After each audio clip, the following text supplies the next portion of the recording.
నమస్తే, నేను మీ రాజేంద్ర. ఏ రాజకీయమైనా ఏ జర్నలిజం అయినా ఫర్ ద పీపుల్ అన్నటువంటిది ముఖ్యంగా ఆలోచించాలి. ఎవరి కోసం మనం ఈ శ్రమ, ఈ విశ్లేషణ, అలాగే ఈ ఆరాటం, ఈ బాధ్యత. అందుకే ఫర్ ద పీపుల్ అనేది మనకి ప్రాథమికమైనటువంటి అంశంగా బుర్రలో పెట్టుకొని మాట్లాడాలంట. అందులో భాగంగా కొన్ని పొలిటికల్ అనాలిసిస్ చేస్తున్నప్పుడు నా ఎనాలిసిస్ మాత్రమే 100% కరెక్టు అని చెప్పేటటువంటి పరిస్థితి, పిడివాదం ఎప్పుడూ ఉండదు. This is one kind of opinion. మనకి తెలిసినంత వరకు, మనకున్నటువంటి సమాచారం మేరకు, మనకున్నటువంటి బాధ్యత మేరకు మనం ఇచ్చేటటువంటి విశ్లేషణలో జనం గ్రహించాల్సిన అంశం ఏదో దాన్ని మాత్రమే స్వీకరించమంటున్నా. ఏదైనా ఒక అభిప్రాయాన్ని సవరించుకోవాల్సిన అవసరం ఉందని మీరు భావిస్తే తెలియజేయమంటున్నా.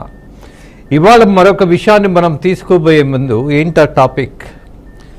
వైఎస్ రాజశేఖర రెడ్డి, ఆయన పేదలకు అత్యంత ఆప్తుడు. అలాగే ఆయన పరిపాలనలో ఆయన తీసుకొచ్చినటువంటి అనేక పథకాలు, ఆరోగ్యశ్రీ, అది తలుచుకోగానే పేదవాడికి ఒక ధైర్యం ఉంటుంది, ఒక నమ్మకం ఉంటుంది, ఒక నాయకుడు మా గురించి ఆలోచిస్తున్నాడు అన్నటువంటి సదభిప్రాయం ఉంటుంది. అదే ఇవాల్టికి కూడా రాజశేఖర రెడ్డి భూమి మీద ఉన్నా లేకపోయినా ఆయన పేరును చిరస్థాయిగా మిగిల్చింది, ఇప్పటికీ తలుచుకునేటట్టుగా చేస్తుంది. అందులో భాగంగా రాజశేఖర రెడ్డి ఏ పార్టీని రిప్రజెంట్ చేస్తూ ముఖ్యమంత్రి అయ్యారు? కాంగ్రెస్ పార్టీ. మరి ఆయన మరణానంతరం పార్టీని మార్చేసేటటువంటి అవకాశం ఎవరైనా తీసుకుంటే అది సమంజసమా? కాదు కదా. నా తండ్రి రాజశేఖర రెడ్డి రాజకీయాన్ని నేను మరింత ఇంప్రూవ్ చేసి మరింత బాధ్యతగా భుజాన వేసుకొని పేదల కోసం నిలబడతాడు అని జగన్మోహన్ రెడ్డి చెప్తే తప్పు లేదు, ఒప్పుకుందాం. అలాగే షర్మిల, ఎస్ మా నాన్నకి వారసుడిని నేనే అని ఆమంటే మరి దీన్ని ఎలా తీసుకుందాం? ఈ ఇద్దరు నాయకుల యొక్క ధోరణి మనం గమనించినప్పుడు వాళ్ళు నిలబడి చెప్తున్నటువంటి పార్టీ ఏది, వాళ్ళ వెనుకున్నటువంటి శక్తి ఏంటి, వాళ్ళకున్నటువంటి ఆలోచన ఏంటి, వాళ్ళ కార్యాచరణలో వాళ్ళకున్నటువంటి నిజాయితీ ఏంటి, అలాగే వాళ్ళల్లో ఉన్నటువంటి సామర్థ్యం ఏంటి, వీటన్నిటినీ జనం ఆలోచిస్తారు. అలాగే జగన్మోహన్ రెడ్డి ఆయన టీవీ ఛానల్లో, ఆయన పత్రికలో రాజశేఖర రెడ్డి యొక్క ఫోటో వేసుకున్నందువల్ల వచ్చే ఇబ్బంది ఏం లేదు, తప్పేం లేదు. బట్ పార్టీ కార్యక్రమాలలో ఆయన చిత్రపటాన్ని పెట్టుకొని మాత్రం ఆ పార్టీ నాయకుడుగాను, కార్యకర్తగాను, లేదా నడిపించేటటువంటి శక్తిగాను చెప్పుకోవాల్సిన అవసరం ఉందా? అది సమంజసమా? రాజశేఖర రెడ్డి వైసీపీ పార్టీకి సంబంధించినటువంటి నాయకుడా? వైసీపీ పార్టీ అధ్యక్షుడిగా ఉన్నటువంటి ఆయన తండ్రి అయితే అవ్వచ్చు, కానీ ఆయన పార్టీ వేరు, ఆయన సిద్ధాంతం వేరు. ఇవాళ రాజకీయాల్లో మనం గమనిస్తున్నప్పుడు ఒకే కుటుంబంలో అనేక పార్టీల్లోకి వెళుతున్నటువంటి ఈ కుటుంబ సభ్యులు ఉంటున్నారు. మరి దాన్ని తప్పుపట్టలేం కదా, ఎవరి స్వేచ్ఛ వాళ్ళు ఉపయోగించుకుంటున్నారు కదా. అలాగే ఒక కుటుంబంలో ఉండి ఒక పార్టీలో ఉండాల్సింది పోయి మిగతా పార్టీల్లోకి ఎలా వెళ్ళిపోతారు అన్నటువంటి ప్రశ్న ఇక్కడ పెద్ద లాజిక్ కాదు కదా. దీన్ని ఆలోచించాలిగా. ఇక్కడ ఫోకస్ చేయవలసింది ఒకటే, వైసీపీ పార్టీ రాజకీయ కార్యకలాపాలలో వైఎస్ఆర్ ఫోటో పెట్టుకోవడం అనేది చాలా మందికి అభ్యంతరకరం. కారణం ఒకటే, రాజశేఖర రెడ్డి యొక్క హవా, ఆయన నిలుపుకున్నటువంటి పరువు, గౌరవం, బాధ్యత, ప్రజల పట్ల ఆయనకున్నటువంటి నిబద్ధత, ఒక నమ్మకం ఏర్పడిన తర్వాత ఇవాళ దివంగత రాజశేఖర రెడ్డి గురించి మైనస్లు మాట్లాడాలి అని అంటే అంత సమంజసం కాదు అన్నది నా అభిప్రాయం. ఆయనలో మైనస్లు లేవా అని అంటే ఉండుండొచ్చు, ఉన్నాయేమో. కానీ కమిటెడ్గా ఒకే పార్టీని నమ్ముకొని ఆ పార్టీ సిద్ధాంతాల కోసమే నిలబడినటువంటి, సుదీర్ఘ పోరాటం చేసి ముఖ్యమంత్రిగా ఎదిగినటువంటి ఒక మహోన్నతమైనటువంటి వ్యక్తిగా ఆ పార్టీ నాయకులు, కాంగ్రెస్ పార్టీ నాయకులు కొలుస్తారు. అలాగే బీదా బిక్కి ఎవరైతే ఉన్నారో ఇవాళకి కూడా ఆ కుటుంబం పట్ల ఈయన వల్లే అభిమానం చూయించారు. ఇంకా చూయిస్తారా అనంటే ఐ డోంట్ నో. అది నా ప్రశ్న కాదు, దానికి సమాధానం నా దగ్గర లేదు. మరి వాళ్ళు చేస్తున్నటువంటి రాజకీయం, రాజశేఖర్ రెడ్డి కాంగ్రెస్ పార్టీ నాయకుడా లేక వైసీపీ పార్టీ నాయకుడా? లేదు, కాంగ్రెస్ పార్టీ నాయకుడైతే ఇవాళ షర్మిల ఆ పార్టీకి అధ్యక్షురాలుగా ఉన్నది కాబట్టి ఆటోమేటిక్గా రాజశేఖర్ రెడ్డిని వెనకాల పెట్టుకొని ఈయన సిద్ధాంతాలు ఏవైతే ఉన్నాయో వాటిని కొనసాగించగలిగినటువంటి సామర్థ్యం ఇవాళ పార్టీకి ఉన్నది, అధ్యక్షురాలుగా నాకున్నది అని చెప్పొచ్చు. దాన్ని మనం అంగీకరించవచ్చు. బికాజ్ కాంగ్రెస్ పార్టీ ఏ తప్పు చేసినా, ఏ నిర్ణయం తీసుకున్నా గత ముఖ్యమంత్రిగా గతించినటువంటి రాజశేఖర్ రెడ్డి యొక్క వ్యక్తిత్వాన్ని పెద్దగా దెబ్బతీసే పరిస్థితి ఉండదు. కానీ బట్ ఇక్కడ వైసీపీ పార్టీ ఏదైనా ఒక ప్రజా వ్యతిరేక నిర్ణయం తీసుకుంటే మాత్రం రాజశేఖర్ రెడ్డి యొక్క చరిష్మా, ఆయన తెచ్చుకున్నటువంటి గుర్తింపు, ఆ పరువు అవన్నీ గంగలో కలిసిపోయే ప్రమాదం ఉంటుంది, ఖచ్చితంగా ఉంటుంది.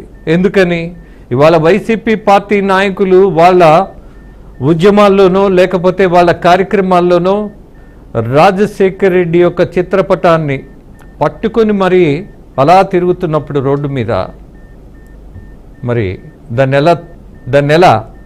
ఎలా అర్థం చేసుకోవాలి?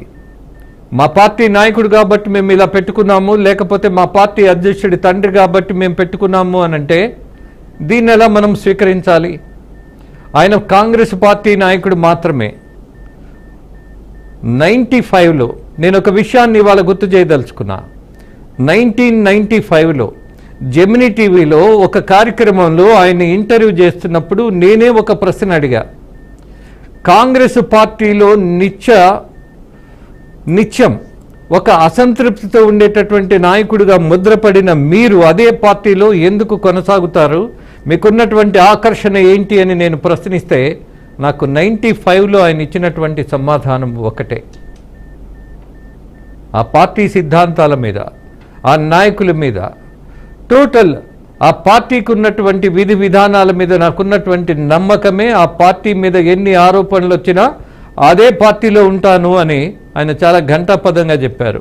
అదే పార్టీలో ఉండి నిత్య అసంతృప్తివాదిగా మిగిలి ముద్రపడి, అలాగే కొన్ని పొరపాట్లు చేసినటువంటి నాయకుడిగా ఆయన కొన్ని ఆరోపణలు ఫేస్ చేసిన ఆ పార్టీని ఈ రాష్ట్రంలో, ఉమ్మడి రాష్ట్రంలో అధికారంలోకి తీసుకురాగలిగినటువంటి సమర్థవంతమైన నాయకుడిగా వైఎస్ఆర్ నిలబడ్డాడు, గెలిచాడు, జనం మనసు దోచుకున్నాడు. మరి అలాంటి నాయకుడి ఫోటో మీరు పెట్టుకుంటే వైసీపీ మీద ఉన్నటువంటి ఆరోపణలన్నీ ఆయన మీద కూడా వెళ్ళే ప్రమాదం ఉంది కదా. దీన్ని ఆలోచించాలి కదా. మనది కానిది, మనకు సంబంధం లేనిది, కేవలం కుటుంబ సంబంధాన్ని బేస్ చేసుకొని మన పార్టీ నాయకుడిగా మనం ఫోకస్ చేసుకోవడమే ఎంతవరకు సమంజసం అన్నటువంటి మాట ఇవాళ జనంలో రాదా? ఆలోచించరా? మనకి లేని హక్కును మనమే తీసేసుకోవడం అనేది ఎంతవరకు సమంజసం? వైసీపీ పార్టీ కార్యక్రమాల్లో ఈయన ప్లే కార్డ్, ఈయన చిత్రపటం పెట్టుకొని ఆ ప్లే కార్డును పట్టుకొని ఈయన మా నాయకుడని చెప్పుకోవడంలో ఉన్నటువంటి అంతరార్థం ఏంటి? తండ్రి లేని వాడిని, అలాగే ఏమాత్రం ఆస్తులు లేనటువంటి వాడిని, ఒంటరి వాడిని ఒక్కసారి ఛాన్స్ ఇవ్వండి అని అంటే ఛాన్స్ ఇచ్చారు. కానీ అదే తండ్రి నా పార్టీకి సంబంధించినటువంటి నాయకుడు అన్నట్టుగా మనం ఫోకస్ చేయడం అనేది ఎంతవరకు సమంజసమని ఇవాళ ఆయన ఆలోచించాలి. ఎవరు? జగన్మోహన్ రెడ్డి. అలాగే ఇవాళ వైఎస్ఆర్ ఎవరి సొంతం? ఈ ప్రశ్నకు సమాధానం చాలా స్పష్టం. ఒక కామన్ సెన్స్ అంటూ ఉంటే దాన్ని ఉపయోగిస్తే ఆయన కాంగ్రెస్ పార్టీ నాయకుడే. బికాజ్ తెలంగాణ రాష్ట్రంలో కూడా వైఎస్ఆర్ యొక్క హవా ఏదైతే ఉన్నదో దాన్ని ఇవాళకి కూడా జనం మధ్య గుర్తు చేసి ముందు పెట్టి ఈ నాయకుడు ఉన్నటువంటి పార్టీనే, ఈ నాయకుడు ఇచ్చినటువంటి అనేక పథకాలే ఇవాళ మా పార్టీ మరింత ముందుకు తీసుకెళ్తోంది అన్నటువంటి విషయాన్ని కాంగ్రెస్ పార్టీ నాయకులు చెప్పారు. జగన్మోహన్ రెడ్డి ఎప్పుడు ఒక మాట చెప్పారు, వైఎస్ఆర్కు సంబంధించినటువంటి హవా ఏదైతే ఉన్నదో, బాధ్యత ఏదైతే ఉన్నదో దాన్ని మరింత సమర్థవంతంగా నేను ముందుకు తీసుకెళ్తాను అని. అంతవరకు ఓకే. ఆయన కొడుకుగా ఇక్కడ రాజకీయాల్లో ఏదో ఒకటి మనకి అలా వచ్చేసేది. ఆయన తండ్రి కొడుకు కదా, నాకు హక్కు కదా, నేనే వారసుడిని కదా అని అంటే రాజకీయాల్లో కుదరదు, ఆస్తుల్లో కుదురుతుంది. కాబట్టి ఇక్కడ ప్రధానంగా ఆలోచించవలసింది, జనం ఆలోచిస్తున్నది ఒకటే, వైఎస్ఆర్ ఏ పార్టీ, ఎవరి సొంతం. తండ్రిగా ఆ బిడ్డలు ఇద్దరు సొంతం, దాన్ని ఎవరూ ఆక్షేపించరు. రాజకీయ నాయకులుగా ఒకరు వైసీపీ, మరొకరు కాంగ్రెస్, మాకే సొంతం అంటున్నారు.